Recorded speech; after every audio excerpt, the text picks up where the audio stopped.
بسم اللہ الرحمن الرحیم۔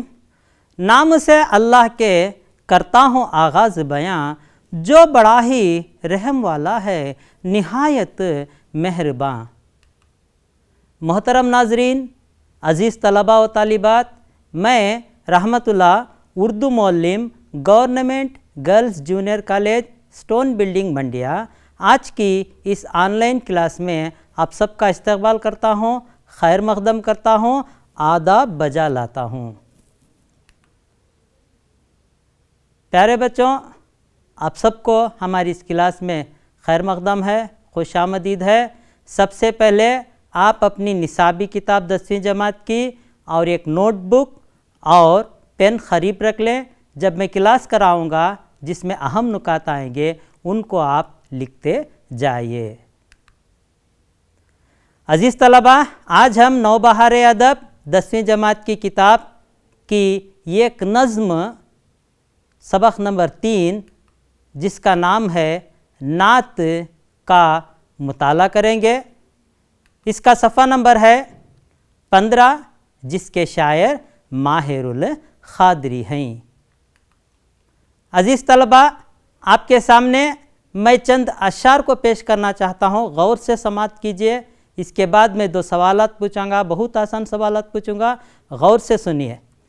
ثنائے خدا ہے ثنائے محمد، رضائے الہی رضائے محمد، حرم میں جو پہنچے تو گونجی صدایوں، وہ آئے محمد وہ آئے محمد، شفیع الامم رحمت ہر دو عالم، نہیں اور کوئی سوائے محمد، نگاہوں میں جچتا نہیں اور کوئی، میرے دل میں جب سے سمائے محمد۔ عزیز طلبہ، ابھی آپ نے چند اشعار کو سنا، بتائیے ان اشعار میں کن کی تعریف کی جا رہی ہے؟ ہاں، ان اشعار میں حضرت محمد مصطفیٰ صلی اللہ علیہ وسلم کی تعریف و توصیف بیان کی جا رہی ہے۔ تو بتائیے حضرت محمد مصطفیٰ صلی اللہ علیہ وسلم کی تعریف میں لکھی گئی نظم کو کیا کہتے ہیں؟ سوچئے۔ ہاں، جواب آپ پچھلی جماعتوں میں بھی پڑھا ہے۔ حضرت محمد مصطفیٰ صلی اللہ علیہ وسلم یعنی حضور اکرم صلی اللہ علیہ وسلم کی تعریف میں لکھی گئی نظم کو ہم کیا کہتے ہیں؟ نعت کہتے ہیں۔ تو عزیز طلبہ، پھر آئیے آج ہم آپ کی نصابی کتاب میں شامل ماہر القادری کی لکھی ہوئی نعت کا مطالعہ کریں۔ عزیز طلبہ، نعت پڑھنے سے پہلے آئیے ہم نعت سے متعلق جانکاری حاصل کریں۔ نعت اس نظموں کو کہتے ہیں جس میں حضور اکرم صلی اللہ علیہ وسلم کی حیات اور سیرت کی تعریف و توصیف بیان کی جاتی ہے۔ اس میں شاعر سرور کونین ختم المرسلین سرکار دو عالم حضرت محمد مصطفیٰ صلی اللہ علیہ وسلم کی تعریف بیان کرتے ہوئے اپنی گہری محبت اور عقیدت کا اظہار کرتا ہے اور عشق محمدی ہی کو اپنی اور تمام انسانیت کی نجات اور مغفرت کا ذریعہ سمجھتا ہے۔ اس نعت کے شاعر ماہر القادری ہیں۔ ماہر القادری اردو کے ممتاز شاعر ہیں۔ وہ نعت نگاری میں اپنا ایک الگ مقام رکھتے ہیں۔ نعت پڑھنے سے پہلے چلیے ان کا مختصر تعارف کراتا چلوں۔ تخلیق کار ماہر القادری کا پورا نام منظور حسین قادری اور قلمی نام ماہر القادری تھا۔ آپ 1906 سنی عیسوی کو ضلع کیسر کلاں بلند شہر اتر پردیش میں پیدا ہوئے۔ تلاش معاش یعنی روزگار کی خاطر حیدرآباد چلے آئے، پھر پاکستان منتقل ہوئے۔ ماہر القادری کو بچپن ہی سے شعر گوئی کا شوق تھا۔ حیدرآباد کے ادبی ماحول اور مشاہیر کی صحبتوں نے ان کی شخصیت میں 4 چاند لگائے۔ اسی زمانے میں انہوں نے مشہور و مقبول نعتیہ نظم ظہور قدسی یعنی سلام اس پر کہ جس نے بے کسوں کی دستگیری کی لکھی۔ سلاست، فکر کی بلند پروازی اور چست تراکیب ان کے کلام کی خصوصیت ہیں۔ انہوں نے ایک عرصے تک ماہنامہ فاران کی ادارت کا فریضہ نبھایا۔ جذبات ماہر، محسوسات ماہر اور ذکر جمیل ان کے مجموعہ کلام ہیں۔ ماہر القادری کی وفات 1978 کو پاکستان میں ہوئی۔ عزیز طلبہ، ابھی آپ نے ماہر القادری کا تعارف سنا۔ میرے پاس بھی ماہر القادری کی یہ کتاب یہاں موجود ہے، اس کا نام ذکر جمیل ہے۔ عزیز طلبہ، ابھی آپ نے ماہر القادری کے متعلق جانکاری حاصل کی، ان کا تعارف سنا۔ اب میں نعت کو ترنم سے پڑھوں گا۔ آئیے سنتے ہیں ماہر القادری کی یہ نعت۔ بسم اللہ الرحمن الرحیم۔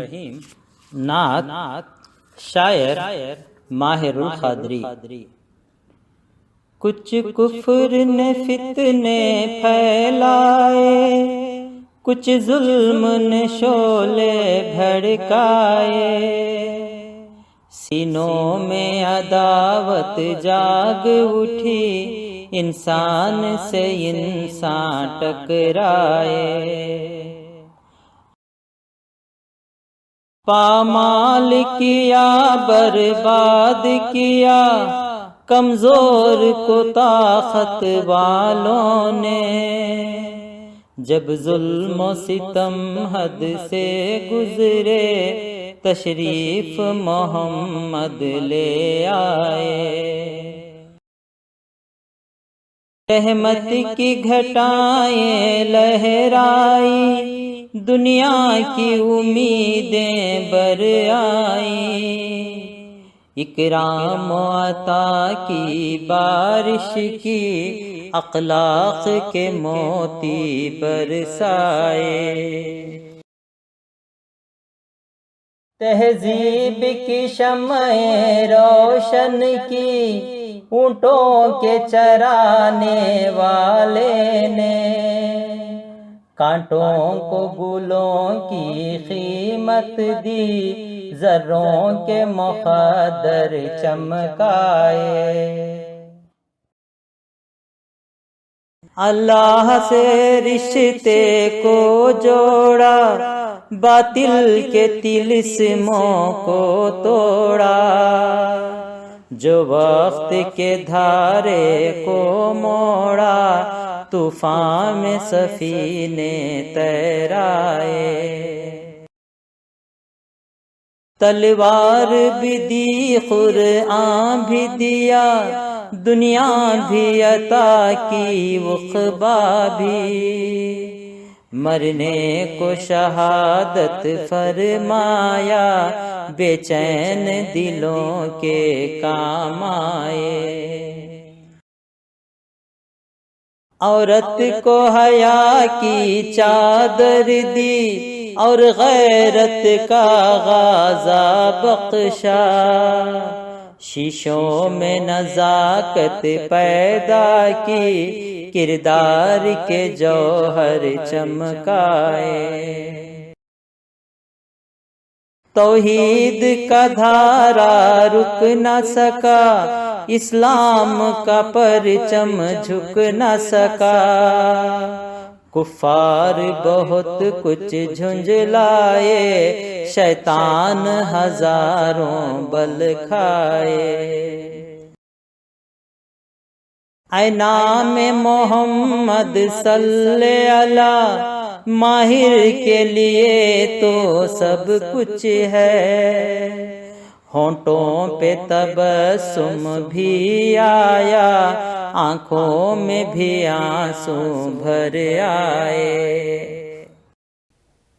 عزیز طلبہ، ابھی آپ نے نعت کو ترنم سے سنا۔ آئیے اب ہم اس نعت کی تشریح کریں گے، غور سے سنیے۔ اس نعت کا مفہوم اس طرح ہے: کچھ کفر نے فتنے پھیلائے، کچھ ظلم نے شعلے بھڑکائے، سینوں میں عداوت جاگ اٹھی، انسان سے انسان ٹکرائے، اس شعر میں شامل اہم الفاظ کے معنی اس طرح ہیں: فتنہ، فساد، عداوت، دشمنی۔ یہ نعت کا پہلا شعر ہے۔ اس شعر میں شاعر ماہر القادری نے حضور صلی اللہ علیہ وسلم کی آمد سے قبل ملک عرب کے حالات کا ذکر کرتے ہوئے کہتے ہیں کہ آپ صلی اللہ علیہ وسلم کی آمد سے پہلے دنیا میں کفر نے فساد پھیلا دیے تھے۔ کمزور لوگوں پر طاقت والے ظلم و ستم ڈھاتے تھے۔ انسان ایک دوسرے کے خون کے پیاسے بنے ہوئے تھے اور ان کے دلوں میں عداوت گھر کر گئی اور ایک دوسرے سے لڑنے اور جھگڑنے لگے۔ پامال کیا، برباد کیا کمزور کو طاقت والوں نے، جب ظلم و ستم حد سے گزرے تشریف محمد لے آئے۔ اس شعر میں شامل اہم الفاظ کے معنی اس طرح ہیں: پامال، تباہ و برباد، کمزور، ناتواں۔ طاقت اور قوت والوں نے کمزوروں پر ظلم و ستم ڈھانے لگے اور انہیں تباہ و برباد کر دیا۔ انسانیت نے اپنے حدود توڑ دیے۔ تو ایسے گئے گزرے حالات میں حضور اکرم صلی اللہ علیہ وسلم امید کی کرن بن کے دنیا میں تشریف لائے۔ رحمت کی گھٹائیں لہرائیں، دنیا کی امیدیں بر آئیں، اکرام و عطا کی بارش کی، اخلاق کے موتی برسائے۔ اس شعر میں شامل اہم الفاظ یہ ہیں جس کے معنی اس طرح کے ہیں: اکرام، بخشش یا کرم کی جمع، رحمت، کرم یا مہربانی۔ آپ صلی اللہ علیہ وسلم کی آمد سے دنیا میں رحمت کی گھٹائیں پھیل گئیں۔ ہر ایک پر آپ صلی اللہ علیہ وسلم نے اکرام و عطا کی بارش کی اور تمام انسانوں کو اخلاق کے زیور سے آراستہ کیا۔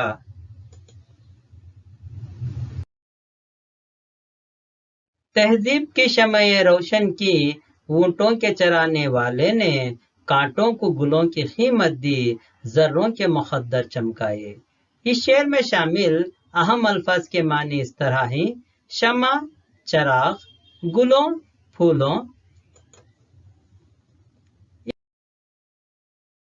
اس شعر میں ماہر القادری فرماتے ہیں کہ حضور اکرم صلی اللہ علیہ وسلم نے دنیا میں آ کر لوگوں کو تہذیب و تمدن سکھایا، نیک اعمال کرنا سکھایا۔ آپ صلی اللہ علیہ وسلم کی آمد سے کانٹے بھی گل نما ہو گئے، کائنات کے ہر ذرے کا مقدر جاگ اٹھا۔ اللہ سے رشتے کو جوڑا، باطل کے طلسموں کو توڑا، جو وقت کے دھارے کو موڑا، طوفان میں سفینے تیرائے۔ اس شعر کے اہم الفاظ کے معنی اس طرح ہیں: باطل، جھوٹ، غلط، طلسم، جادو، سفینہ، کشتی۔ صلی اللہ علیہ وسلم نے توحید و رسالت کے پیغام کو دنیا کے کونے کونے میں پہنچا دیا اور آپ صلی اللہ علیہ وسلم نے انسان اور اللہ کے درمیانی رشتے کو مضبوط کیا، کفر و باطل کو دنیا سے مٹایا اور آپ صلی اللہ علیہ وسلم کی بدولت دنیا میں جہالت کی طوفانی آندھیوں میں بھی امید کی کشتی تیرنے لگی۔ تلوار بھی دی، قرآن بھی دیا، دنیا بھی عطا کی، عقبہ بھی مرنے کو شہادت فرمایا، بے چین دلوں کے کام آئے۔ اس شعر میں شامل اہم الفاظ کے معنی اس طرح ہیں: شہادت، گواہی، راہ خدا میں شہید ہونا، عقبہ، آخرت۔ آپ صلی اللہ علیہ وسلم نے ساری انسانیت کو علم و حکمت کی دولت سے نوازا، یعنی لوگوں کی ہدایت کے لیے انہیں قرآن دیا، موت کو شہادت کا درجہ دیا اور بے کس و بے چین دلوں کے کام آئے۔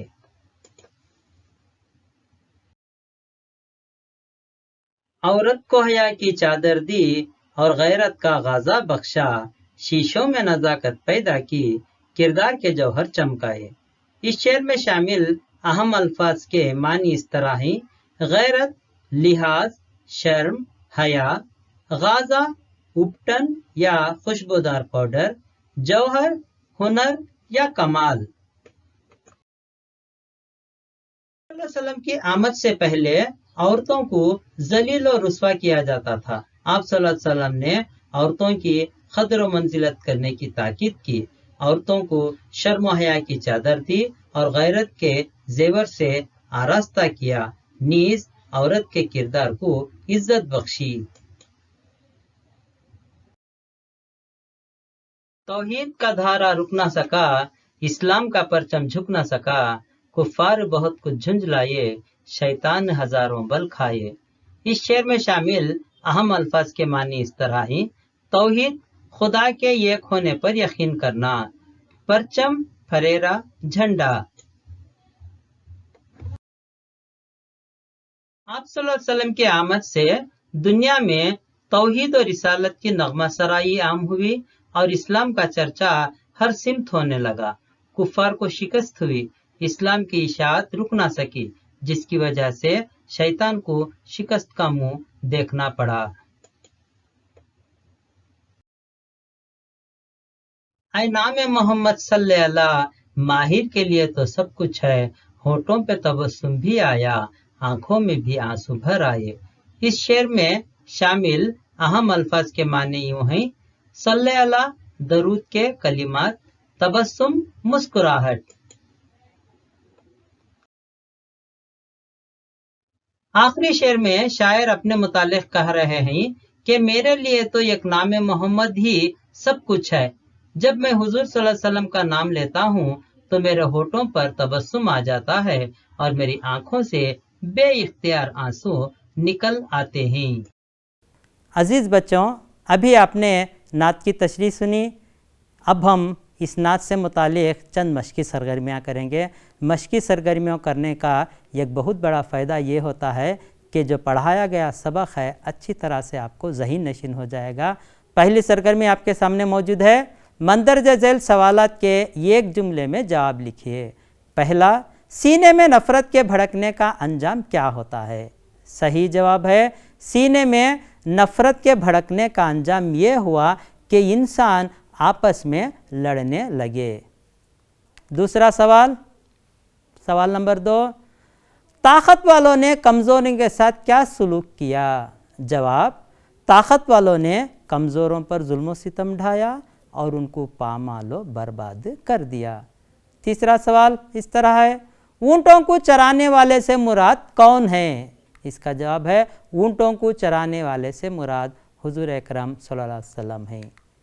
ایک اور سوال آپ کے سامنے ہے، سوال نمبر 4، حضور اکرم صلی اللہ علیہ وسلم کی آمد سے عورتوں کی حالت میں کیا تبدیلی آئی؟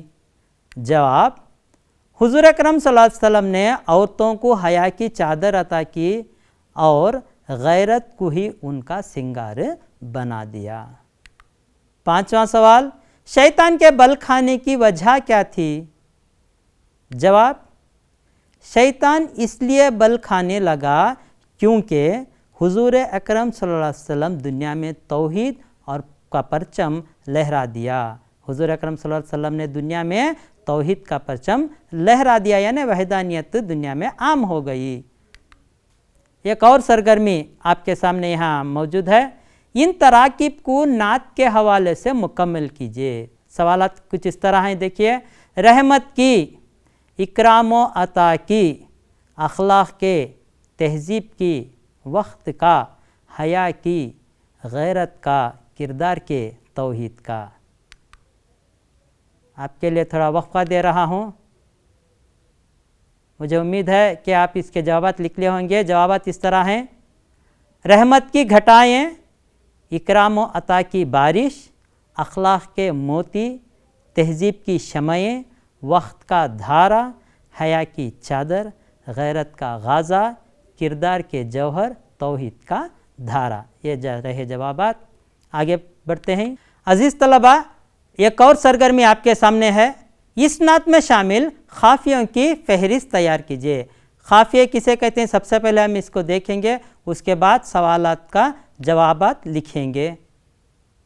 خم قافیہ الفاظ ایسے الفاظ جن کے آخری حروف یکساں ہوں، جن کے آخری حروف یکساں ہو اور آواز کے اعتبار سے، سننے کے اعتبار سے ہم وزن ہوں، ایسے الفاظ کو ہم خافیہ الفاظ کہتے ہیں۔ انگریزی میں اس کو رائمنگ ورڈز بھی کہا جاتا ہے۔ میں مثال کے طور پر یہاں ایک غزل کے چند اشعار پیش کرنا چاہتا ہوں، غور سے سماعت فرمائیے۔ دیکھ محبت کا دستور، تو مجھ سے میں تجھ سے دور، تنہا تنہا پھرتے ہیں دل ویراں آنکھیں بے نور، ہم اپنا غم بھول گئے آج کسے دیکھا مجبور، کوشش لازم ہے پیارے آگے اس کو منظور۔ عزیز طلبہ، اب یہاں آخر کے جو الفاظ ہیں جو سرخ رنگ میں رنگے ہوئے ہیں، ان الفاظ پر غور کیجئے۔ ان الفاظ کے آخری حروف کون سے ہیں؟ رے ہیں، اور وہ سننے بھی کیسے لگ رہے ہیں؟ ہم وزن لگ رہے ہیں۔ ایسے ہی الفاظ کو ہم کیا کہیں گے؟ ہم خافیہ الفاظ کہیں گے۔ چلیے اس نعت میں کون سے ہم خافیہ الفاظ دیکھتے ہیں۔ ایک سرگرمی یہاں ہم خافیہ الفاظ کی ہے، دیکھیے۔ پہلے میں الفاظ کے خافیہ یہاں بتا رہا ہوں۔ بھڑکائے، بل کھائے، کام آئے، چمکائے، لے آئے۔ اس کے جوابات آپ کو لکھنا ہے، تھوڑا وقفہ دے رہا ہوں۔ چلیے اس کے جوابات دیکھتے ہیں۔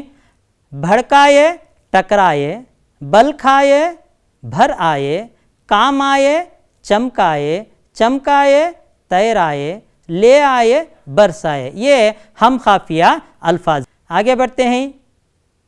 ایک اور سرگرمی آپ کے سامنے موجود ہے، مترادفات۔ سب سے پہلے مترادف کیا ہے اس کو ہم سمجھیں گے۔ ایک ہی معنی دینے والے الفاظ کو مترادف الفاظ کہتے ہیں، یعنی ایک ہی معنی دینے والے دو چار الفاظ رہتے ہیں، ان الفاظ کو مترادف کہتے ہیں۔ جیسے میں آپ کے سامنے مثال پیش کر رہا ہوں، سورج، شمس، آفتاب، مہر۔ سورج کو شمس بھی کہتے ہیں، آفتاب بھی کہتے ہیں، اسے مترادف الفاظ کہا جاتا ہے۔ ایک اور مثال آپ کے سامنے موجود ہے، چاند، قمر، مہتاب، ماہ۔ ایک اور مثال، زمین، دھرتی، ارض، گیتی۔ ایک اور آپ کے سامنے مثال موجود ہے، آسمان، عنبر، سما، فلک۔ ایسے الفاظ کو ہم مترادف کہتے ہیں۔ چلیے اب سرگرمی کر لیتے ہیں۔ ہاں، سرگرمی کچھ اس طرح ہے، مصروں کے خط کشیدہ الفاظ کے مترادفات لکھیے۔ یہاں درج ذیل میں مصرے ہیں اور مصرے میں الفاظ کے نیچے لکیر ڈالے ہوئے ہیں۔ ان الفاظ کے معنی یعنی مترادف آپ کو لکھنا ہے۔ سینوں میں عداوت جاگ اٹھی، انسان سے انسان ٹکرائے۔ عداوت کے مترادف لکھنا ہے، رحمت کی گھٹائیں لہرائیں، دنیا کی امیدیں برائیں۔ اس مصرے میں گھٹائیں اور دنیا کا مترادف لکھنا ہے۔ تیسرا سوال، جو وقت کے دھارے کو موڑا، طوفان میں سفینے تیرائے۔ اس مصرے میں سفینے کا مترادف لکھنا ہے۔ چوتھا، توحید کا دھارا رک نہ سکا، اسلام کا پرچم جھک نہ سکا۔ اس مصرے میں پرچم کا مترادف لکھنا ہے۔ چلیے تھوڑا وقت میں آپ کے لیے دے رہا ہوں،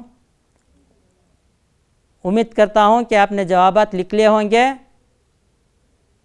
چلیے اس کے جوابات دیکھتے ہیں۔ عداوت، دشمنی، گھٹائیں، بادل، دنیا، عالم، سفینے، کشتیاں، پرچم، جھنڈا یا نشان۔ عزیز طلبہ، ایک اور سرگرمی آپ کے سامنے موجود ہے، درج ذیل الفاظ کے جمع بنائیے۔ واحد جمع۔ سب سے پہلے میں یہاں سوالات کروں گا۔ پہلا علم، دوسرا کافر، تیسرا وقت، چوتھا کرم، پانچواں ظلم، چھٹواں جوہر۔ ان الفاظ کے آپ کو جمع بنانا ہے۔ اس کے لیے تھوڑا وقفہ دے رہا ہوں، غور کیجئے اس کے جمع کیا ہیں۔ وقت ہو رہا ہے، چلیے اس کے جوابات دیکھ لیتے ہیں۔ علم کی جمع علوم، کافر کی جمع کفار، وقت کی جمع اوقات، کرم کی جمع اکرام، ظلم کی جمع مظالم، جوہر کی جمع جواہر۔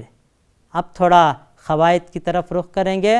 قواعد میں آج آپ کو مفرد جملوں کی قسمیں بتاؤں گا۔ پیارے بچوں، پچھلی کلاس میں آپ نے جملے کے اقسام یعنی مفرد جملہ اور مرکب جملے کے متعلق جانکاری حاصل کی تھی۔ آئیے آج ہم مفرد جملے کے اقسام یعنی جملہ اسمیہ اور جملہ فعلیہ کے بارے میں معلومات حاصل کریں گے، یعنی جملہ اسمیہ کسے کہتے ہیں اور جملہ فعلیہ کسے کہتے ہیں، اس کے متعلق ہم جانکاری حاصل کریں گے۔ چلیے سب سے پہلے مفرد جملے کی قسمیں دیکھ لیتے ہیں۔ مفرد جملے کی بھی دو قسمیں ہیں، پہلا جملہ اسمیہ، دوسرا جملہ فعلیہ۔ چلیے اب جملہ اسمیہ کسے کہتے ہیں دیکھیں گے۔